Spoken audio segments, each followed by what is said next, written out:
Seja você bem-vindo à nossa aula do Apocalipse. Hoje é nosso último encontro relacionado ao livro do Apocalipse, a nossa última aula. Nós vamos ver os últimos capítulos aqui, que é o capítulo 21 e 22 de Apocalipse. Não esquece, está acontecendo ainda aquela votação para ver qual vai ser o próximo livro aí que vai ser ensinado aqui no Vamos Falar Sobre. Então você decide se vai ser o livro de Isaías ou vai ser o livro de Pérola de Grande Valor. Beleza? E a disputa tá acirrada, hein? Tá acirrada pra caramba, tá difícil poder decidir aí. Vamos ver qual vai ser o livro aí que a gente vai falar um pouquinho sobre logo depois de Apocalipse. E já começa a partir da semana que vem, beleza? Então, não esquece de votar aí e falar um pouquinho sobre qual livro você quer que seja discutido aqui, beleza? Só para a gente começar a falar um pouquinho sobre essa última parte de Apocalipse, a gente precisa dar uma lembrada, né, que, na verdade, o livro de Apocalipse ele foi dividido em 3 partes. Introdução à revelação, ou seja, lá do capítulo 1 até o capítulo 3 de Apocalipse. Depois nós temos a revelação e a gente tem o término, que acontece agora no capítulo 21. Durante toda essa parte da revelação, a gente viu como que Lúcifer ia ter poder sobre a Terra, né, a batalha de Lúcifer contra Jesus Cristo, contra a besta. A gente viu várias coisas aqui, né, nesse andamento todo das aulas. E na aula passada a gente falou um pouquinho sobre a vitória de Cristo sobre a Babilônia. Né, a gente falou sobre como que ia acontecer o milênio, como que ia ser o julgamento e tudo mais. O que vamos falar hoje, na verdade, é relacionado a uma visão que João teve relacionada ao reino celestial. Como que a Terra seria após ela ser celestializada. Lembrando o seguinte, a Terra, na verdade, vamos começar a ler aqui um pouquinho.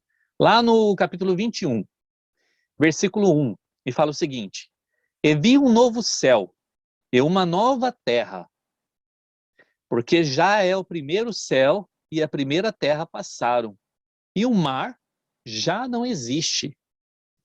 Ou seja, aqui falamos sobre a terra, como ela seria celestializada, e como que todas as coisas, a terra e o mar, eles voltariam para os seus lugares originais.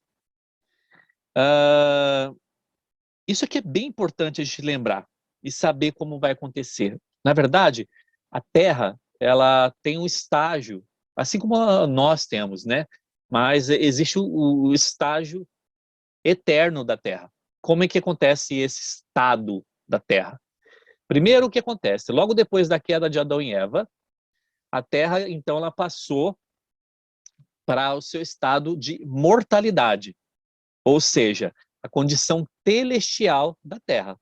O que nós temos até hoje na Terra é essa condição telestial, é a condição mortal da Terra.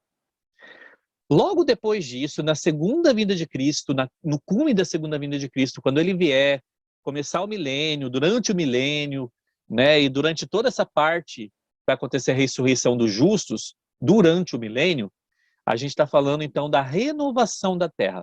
Então, alguns capítulos atrás, a gente falou sobre como a Terra seria destruída, por assim dizer, né? Então, o que vai acontecer? Por ocasião da segunda vinda, várias destruições, terremotos vão acontecer. E isso vai fazer com que a Terra seja, então, renovada para a sua glória terrestrial.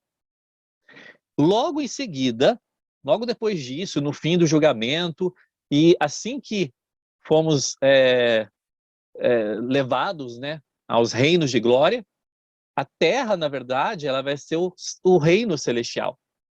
Então, aqui na Terra, ela vai ser ressuscitada e ela vai estar, então, em seu grau celestial. Olha o que fala aqui no manual. A palavra do Senhor nos ensina que a Terra, como toda a humanidade que nela habita, está passando por diversos estágios de desenvolvimento e transformação. Ela foi criada e considerada boa.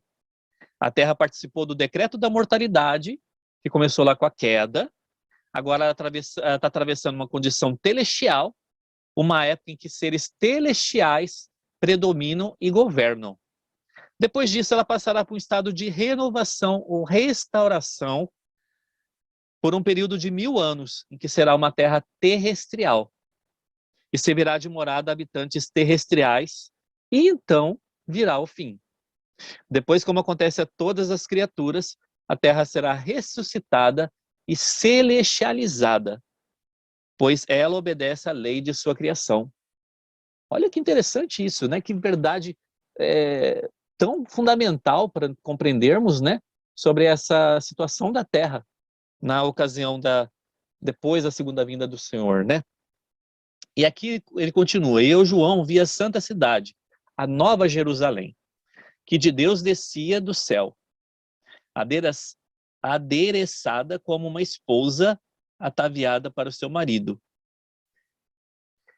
Quando fala aqui da nova Jerusalém, ainda no versículo 3, fala o seguinte: e ouvi uma grande voz do céu que dizia: eis aqui o tabernáculo de Deus com os homens, pois com eles habitará, e eles serão o seu povo, e o mesmo Deus estará com eles, e será o seu Deus. E Deus limpará de seus olhos toda lágrima, e não haverá mais morte, nem pranto, nem clamor, nem dor, porque já as primeiras coisas são passadas. Ou seja, quando fala primeiras coisas, são as coisas terrenas, né, que são passadas. Que aqui está falando do que aconteceria depois da segunda vinda de Cristo. E o que estava sentado sobre o trono disse: eis que faço novas todas as coisas. E disse-me: escreve, porque essas palavras são verdadeiras e fiéis. E disse-me mais: está cumprido.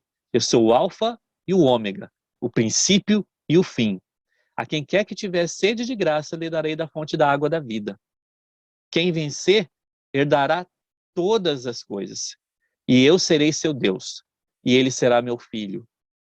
Mas quanto aos tímidos, e aos incrédulos, e aos abomináveis, e aos homicidas, e aos fornicários, e aos feiticeiros, idólatras, e a todos os mentirosos, a sua parte será no lago que arde com fogo e enxofre, o que é a segunda morte. Então, todo mundo vai vencer a primeira morte, que é a morte física, né? Porque todo mundo vai ter a chance de ressuscitar. Até algumas pessoas que vão herdar o reino da perdição, né? Também vai ter a chance de ressuscitar. Não aqueles que foram expulsos com Lúcifer, que é aquele 1/3, né? Mas o que vai diferenciar? Nós que temos a chance de passarmos por todas as etapas aqui na Terra e tudo mais, e conhecemos o Evangelho, nos arrepender, aceitamos o poder expiatório de Cristo em nossa vida, nós temos a chance de vencer a morte espiritual. Aqueles que não se deixam serem levados pela expiação de Cristo, eles acabam não vencendo essa morte espiritual. Então, quando fala que a segunda morte que vai acontecer, essa segunda morte que vai ser a morte espiritual relacionada a essas pessoas que não herdarão nenhum grau de glória, né? Elas ficarão em trevas exteriores, tá? E é interessante notar como que é descrito aqui, na verdade, como é que vai ser o reino de Deus, né? E aquilo deve ter sido uma mensagem muito especial para os membros daquela época, porque imagina, João, ele estava na ilha de Patmos, ele estava praticamente sozinho ali, né? Ele estava exilado para morrer na ilha de Patmos, e ele escreveu essas mensagens àquelas 7 igrejas como uma mensagem de esperança, né? E se nós prestarmos atenção, essa que é a grande mensagem. Eu tenho falado isso todas as aulas, né? Mas a grande mensagem do Apocalipse é a esperança que ele dá aos justos. E quão grandioso deve ter sido para essas pessoas terem visto como seria as recompensas celestiais que eles receberiam, né? Eu sei que depois de muitos anos, né, essas recompensas viriam, mas elas viriam para essas pessoas. E nós podemos ter esse tipo de esperança. Essa é a grande esperança que o livro do Apocalipse nos dá. Aqui, falando sobre a Nova Jerusalém, a gente precisa entender um pouquinho o que significa essa Nova Jerusalém. Então, ela fala o seguinte, a ideia do que significa esse título é importante porque nós precisamos conhecer 5 fatos relacionados a esse título de Nova Jerusalém. O primeiro é que significa Antiga Jerusalém, a cidade onde o Senhor realizou a maior parte de seu ministério pessoal e mortal entre os homens. Ela será reconstruída nos últimos dias e se tornará uma de suas maiores capitais do mundo, uma cidade do milênio, de onde procederá a palavra do Senhor. Então, Nova Jerusalém, uma das características é a Antiga Jerusalém, que vai ser reconstruída e vai estar ali durante o milênio, e é dali que vai sair ordens do Senhor também. Segundo, uma nova Jerusalém, uma nova Sião, uma cidade de Deus será construída no continente americano. Terceiro, a cidade de Enoque, a Sião original, uma cidade de Deus, a cidade da santidade que foi levada ao céu. Então, essa nova Jerusalém é relacionada também à cidade de Enoque. Quarta, a cidade de Enoque, com seus habitantes agora já ressuscitados, voltará como uma nova Jerusalém, para unir-se à cidade do mesmo nome que foi construída no continente americano. Então, perceberam? A gente vai ter uma nova Jerusalém que vai ser reconstruída lá onde Cristo viveu e tudo mais. Nós teremos a Jerusalém, a nova Jerusalém, que será construída no continente americano. Nós teremos a cidade de Enoque, que voltará, né, com seus seres ressurretos, e essa cidade vai se juntar com a nova Jerusalém construída no continente americano. E quando essa terra se tornar uma esfera celestial, depois do julgamento, a grande cidade, a Santa Jerusalém, descerá novamente do céu. Esta terra será a eterna habitação dos seres celestiais. Então, são 5 coisas, né? Vamos colocar como 4 coisas aqui, que precisamos entender que é falado sobre Nova Jerusalém. A Antiga Jerusalém, a Nova Jerusalém que será construída no continente americano, a cidade de Enoque e a grande cidade, a Santa Jerusalém, que vai descer novamente do céu, vindo a essa terra.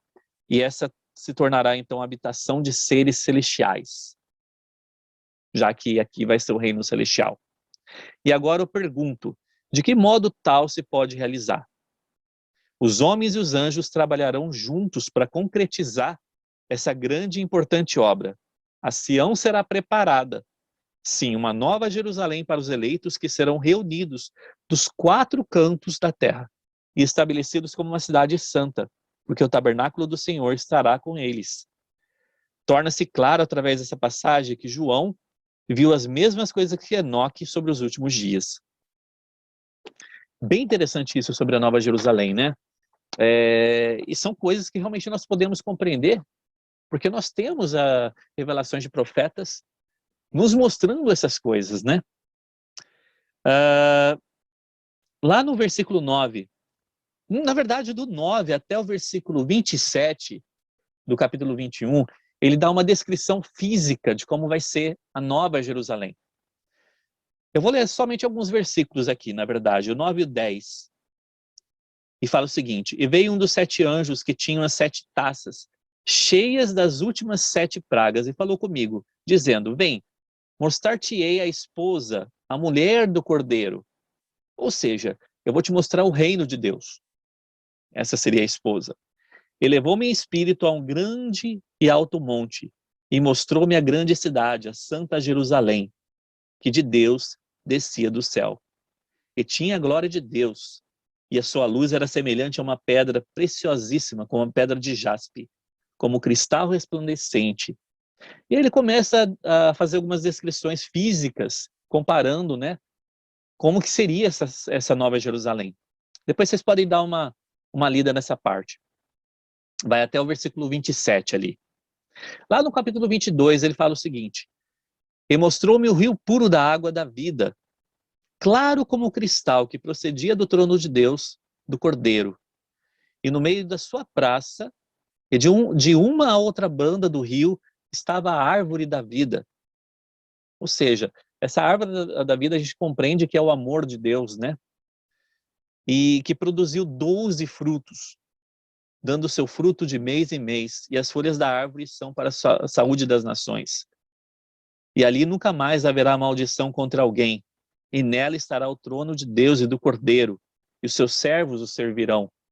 Quando a gente está falando também sobre essa árvore da vida, a gente está falando sobre Jesus Cristo, né? Cristo, ele seria o grande rei dessa terra. E verão o seu rosto, e nas suas testas estará o seu nome.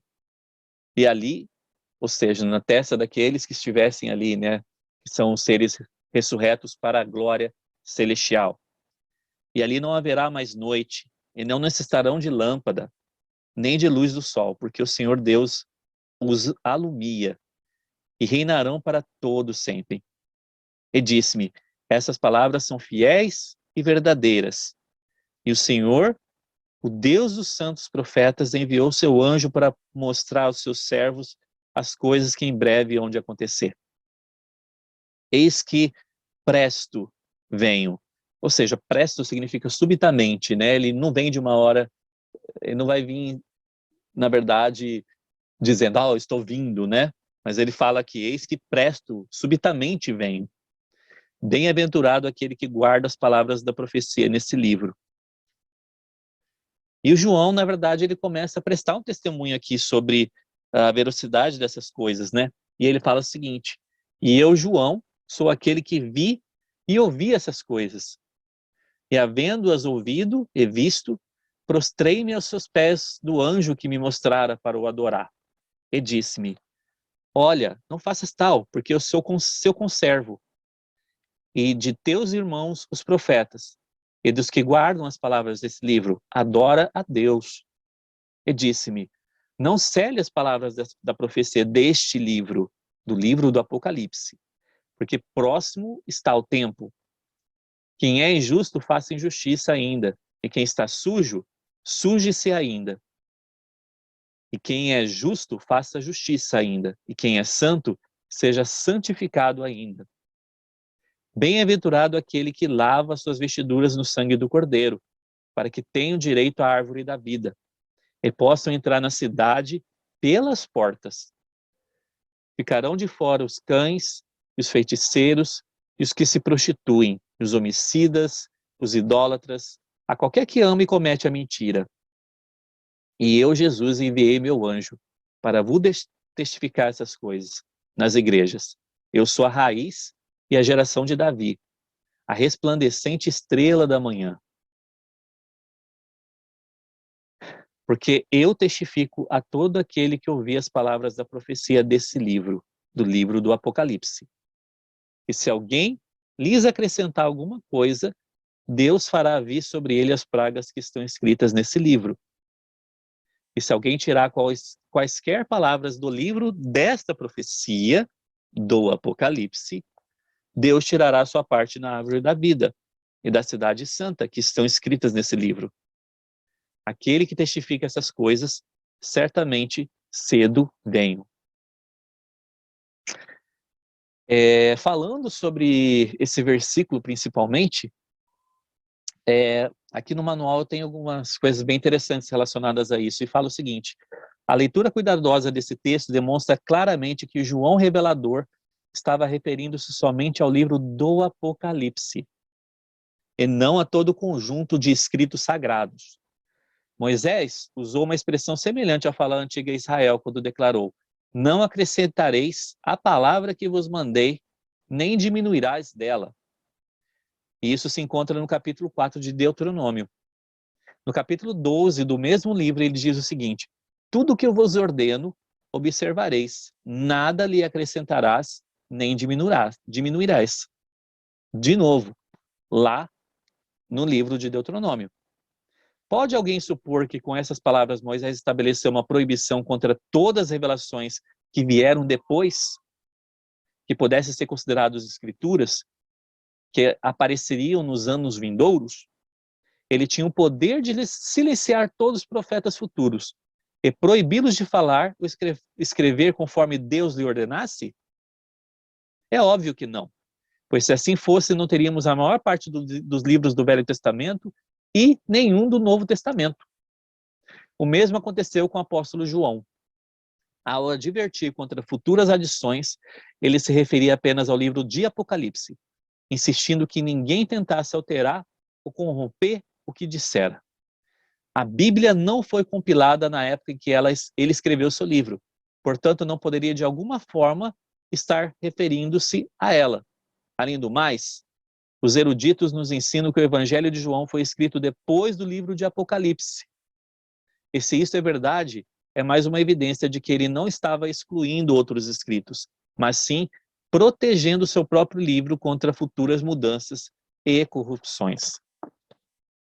Então, é uma forma que nós temos de poder entender isso que muitas pessoas acabam utilizando, né, contra o livro de Mórmon, contra Doutrina e Convênios, contra qualquer outro livro de escritura, é entender realmente que quando estava falando sobre essa citação, né, no versículo 18 e 19, está falando do livro do Apocalipse e não da Bíblia. A Bíblia não tinha sido compilada. E como falou aqui, o livro de João, ele foi escrito ainda depois do livro do Apocalipse. Então, como poderia isso acontecer, né? E assim, o livro do Apocalipse se acaba, né, com essa advertência aí de João relacionada a essa situação. Novamente eu falo para vocês, né, que pôde acompanhar aqui, que puderam acompanhar essas aulas do Apocalipse. A mensagem principal foi trazer esperança aos membros dignos. Essa é a mensagem do Apocalipse, trazer esperança aos membros dignos.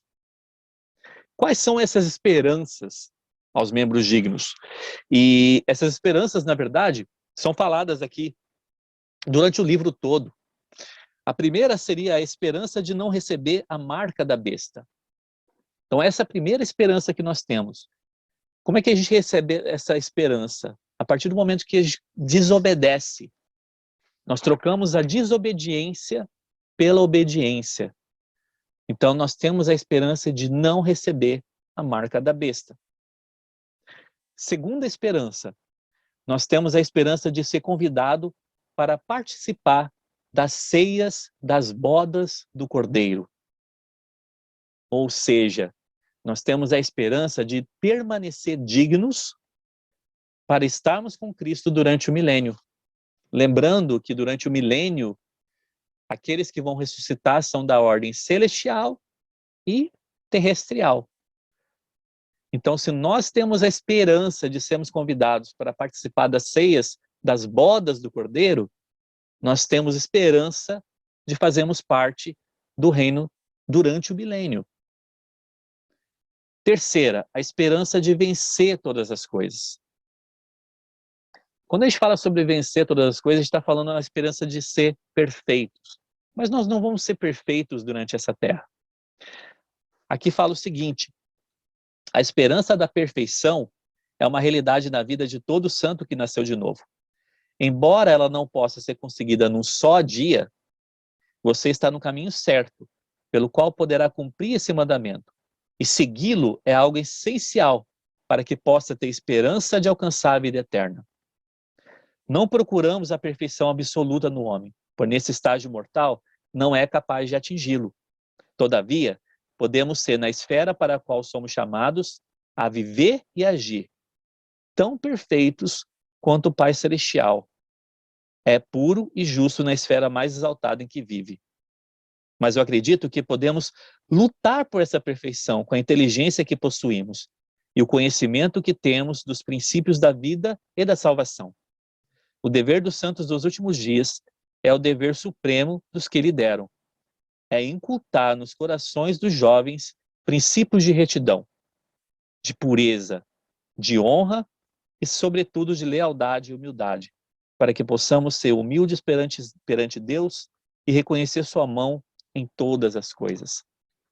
E possamos ser perfeitos na esfera em que nós estamos atuando.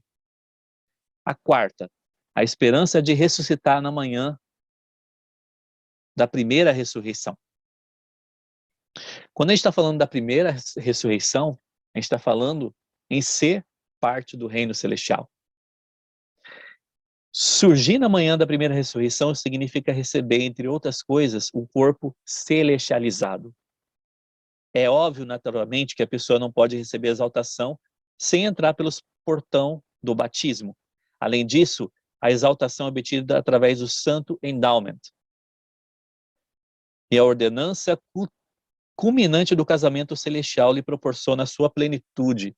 Ou seja, nós precisamos passar pelo batismo, precisamos passar pelas ordenanças do templo, que seria o endowment, e precisamos passar pelo casamento celestial. Cumprir e continuar cumprindo as coisas logo depois disso, né? Podemos ter a esperança de receber todas essas bênçãos somente se honrarmos todos os convênios que fizermos e vivermos em contínua obediência. E a última esperança, a esperança da vinda de Cristo. A esperança de que Cristo voltará. Não há dúvida de que toda a história da Terra gira em torno de dois pontos principais. A primeira vinda de Cristo, no meridiano dos tempos, e a sua vinda em glória no início do milênio. Os santos de todas as épocas aguardam ansiosamente a ocasião em que a Terra receberia o seu descanso, e a época em que o Senhor, o único que tem o direito de governar, reinaria sobre ela. Muitos chamam essa antecipação de esperança messiânica. Você que confia plenamente no Senhor não será desapontado. Sua esperança não será vã. Quer seja no tempo ou na eternidade, na vida ou na morte, cada um de nós verá esse dia. E esperamos que, como João, possamos aguardá-lo com uma esperança radiosamente perfeita. Então, irmãos, que possamos ser perfeitos na esfera a qual somos chamados a viver e agir. Acho que essa é a grande mensagem que a gente pode deixar no final do livro do Apocalipse. Nós temos ali 5 esperanças, retornando, né? A esperança de não receber a marca da besta, a esperança de ser convidado para participar das bodas do Cordeiro durante o milênio, a esperança de vencer todas as coisas, ou seja, de sermos perfeitos na esfera que vivemos, a esperança de ressuscitar na manhã da primeira manhã, né? Na primeira ressurreição, e termos um corpo celestializado, e a esperança da vinda de Cristo, da segunda vinda dele. Possamos lembrar dessas coisas e lembrar do amor que o Salvador tem por todas as pessoas. Nós temos um caminho a trilhar para que possamos ganhar essa perfeição em todas as esferas, isso que é prometida a todas as pessoas, né? Não somente aos membros da igreja, mas todas as pessoas têm essa promessa. A gente só precisa realmente cumprir. O primeiro passo seria o batismo. A gente precisa das ordenanças do templo, do casamento celestial, de cumprir as coisas logo após o casamento celestial e assim por diante, para que possamos entrar pelo caminho que vai nos levar à exaltação. Então, eu deixo esse curso com vocês e eu espero que realmente possa ter ajudado de alguma forma para que pudéssemos entender o Apocalipse. O Joseph Smith ele falou que o livro do Apocalipse é um dos livros mais claros do mundo, que já foi escrito. E ele realmente passa a ser claro a partir do momento que a gente entende qual é a missão dele, do livro do Apocalipse, que é falar sobre a vitória de Cristo e seus santos sobre as hostes de Satanás. É a vitória de Cristo no final. É a vitória dos santos sobre o mal. Essa é a mensagem principal do livro do Apocalipse, em que a gente tem falado todas as vezes. Os símbolos que tem, né, os detalhes que acontecem durante toda a revelação, são coisas, peças para nos ajudar a entender um pouquinho melhor. Eu espero que durante esse curso você possa ter entendido um pouquinho melhor sobre esses símbolos, sobre esses detalhes, e que possa ter ajudado a entender um pouquinho melhor o principal motivo de nós termos o livro do Apocalipse.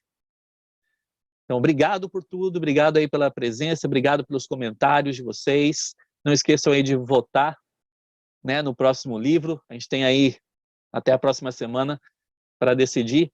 Na verdade, eu vou trabalhar com os 2 livros, mas qual vai ser o primeiro? O livro de Isaías ou o livro de Pérolas de Grande Valor? Pode votar aí embaixo, beleza? Obrigado aí.